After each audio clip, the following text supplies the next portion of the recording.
the master of my life has revealed to me that it is time for you people to become acquainted with the worship room of the gods. See, well, the little altars where they had the spirits that had materialized, they photographed them, and then they had paintings made of them. And there was probably about maybe 100 of those around the place. Sort of like a shrine? Yeah, and underneath there was a little altar where you have incense. And so how did you feel when you walked into that room? I felt that these people had power, and they had a lot of it. Did that attract you? Yes and no. You had mixed feelings about it? I had mixed feelings about it. Dad says, well, you know, if you get involved in wrongdoing, you're going to have to pay the price. There's always a cost for everything in this world. So this thought kept creeping into my mind. Just how far you go with these spirits before we start paying the price. See? So it made you just a little bit nervous. Oh, yes. But yet you kept going back. Oh, there was no way out. Because that's what we were told. You knew at that time. Yeah. So you were moving forward more on fear. More on fear, yes. Because the high priest said that the master had special plans for us in our lives. And that no one ever went into this society unless they were invited by the spirits. See, so that was made very clear.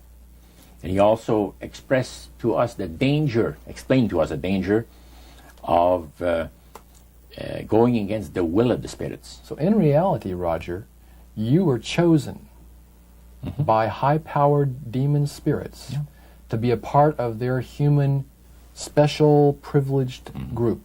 You see, these people in Montreal, the society, like the priest mentioned, there's thousands of spirit worshippers in only different societies of spirit worshippers in this world. But he says, we are the elite. We know the real truth about the master and his angels. And they're not hideous-looking beings. They are gorgeous creatures. And from the paintings that they had on the wall of walls of that worship room. Now, when you would go to these praise sessions, what kinds of things happened at those sessions? Well, there's a lot of success stories. Yes, a lot of success stories. The masters has done this for me and that for me. At what point did this demon worship start to affect you personally, Roger? Well, it wasn't too long that the priest mentioned to us that the time had arrived for us to start trusting the spirits and give the spirits a chance to work for us. And there was a number of gifts that you could choose from.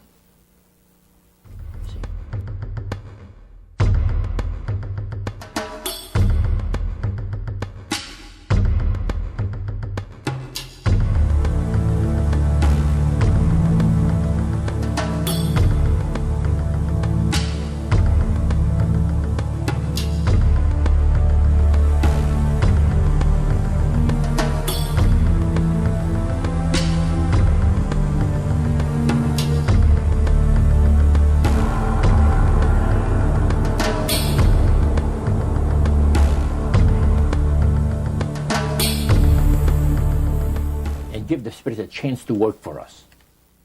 And there was a number of gifts that you could choose from.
واتبعوا ما تتلو الشياطين على ملك سليمان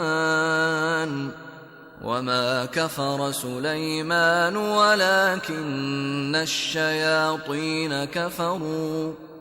ولكن الشياطين كفروا يعلمون الناس السحر وما أنزل على الملكين ببابل هاروت وماروت وما يعلمان من أحد حتى يقولا إنما نحن فتنة فلا تكفر فيتعلمون منهما ما يفرقون به بين المرء وزوجه وما هم بضارين به من أحد إلا بإذن الله ويتعلمون ما يضرهم ولا ينفعهم ولقد علموا لمن اشتراه ما له في الآخرة من خلاق ولبئس ما شروا به أنفسهم لو كانوا يعلمون.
Also a place where some of the richest and most powerful Saudi royals spend the summer, far from the unrest, far from the violence, far from the threats of Osama bin Laden.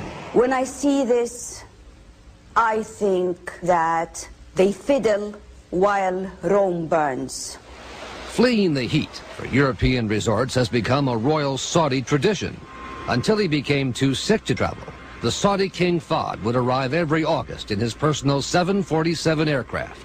That's him in the wheelchair, with a huge entourage, to spend the summer at a gigantic palace he had built outside Marbella, Spain, used at most just once a year. This spending is happening while the terrorists are threatening guerrilla war. This is not about vacation. This is about escape. May Yamani saw firsthand the lavish lifestyle of the Saudi royal family when her father, Sheikh Yamani, served as oil minister of Saudi Arabia in the 1970s. Young princes and Now living in exile in London, a fellow at the Royal Institute of International Affairs, she has emerged as one of the harshest critics of the Saudi royal family. there is no attempt at discretion. People hear about the hundreds of cars, restaurants, lavish spending, and it angers them because they've been taught that this wealth belongs to Allah and then belongs to them. This summer, even as Saudi authorities braced for a new round of al-Qaeda attacks, royal family members were once again all over the Riviera, in the water, on the beach, in the shops. Fancy jewelry was going fast, including this $1.2 million emerald and diamond necklace sold to a Saudi prince. Also hot was the latest in Parisian fashion, such as this $10,000 Christian Lacroix outfit with purple raccoon boas sold to a Saudi princess. The rise in the price of oil has been good for someone.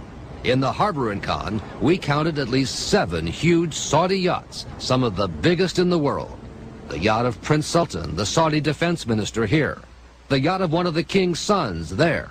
And in the middle of them all, complete with its own helicopter, the yacht of the Saudi prince, who is described as the 5th richest man in the world, Prince Al-Walid bin Talal. We're just vacationing like any other vacationers, and I'm with my daughter, my son here. They're jet skiing right now, and they're skiing innocently like any other family. You know, it's like any other family, yes? Well, not quite, right? No, excuse me, like any other family in the middle of the sea.